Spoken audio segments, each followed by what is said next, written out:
Okey, jom kita kupas satu konsep menarik tentang kepimpinan dan bahasa. Cuba tanya diri sendiri, pasukan anda kejar kejayaan atau cuma nak elak buat silap? Sebab cara kita cakap pasal matlamat tu boleh bagi kesan besar pada semangat tim. Konsep ni sebenarnya datang dari buku NLP at Work oleh Sue Knight. Dia dapati ada dua cara utama orang termotivasi, ke arah sesuatu atau menjauhi sesuatu. Ke arah ni, fokusnya pada apa yang kita nak capai. Menjauhi pula, fokus elak masalah. Okey, jom tengok dulu motivasi ke arah.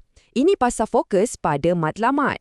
Bila kita guna cara ni, tim lebih nampak apa itu kejayaan dan lebih bersemangat nak kejar. Tapi, motivasi menjauhi ini pun penting juga tau. Ini lebih kepada fokus pada risiko. Ia bantu kita kenal pasti apa yang boleh jadi masalah dan urus risiko dengan lebih cermat. Dua-dua ni penting. Yang paling power ialah macam mana leader guna bahasa untuk sampaikan. Inilah yang kita panggil pembengkaian bahasa atau language framing. Sikit je ubah cara cakap, tapi impaknya boleh jadi sangat besar. Contohnya, kalau kita cakap, elakkan kesilapan, bunyinya macam satu tekanan kan? Tapi cuba tukar kepada pastikan ketepatan.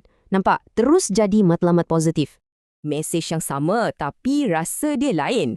Dari tekanan, ia jadi satu inspirasi. Jadi, nampak tak? Motivasi tu bukan semata-mata pasal matlamat akhir. Tapi tentang cara kita bercakap tentang matlamat tu, itulah kuncinya.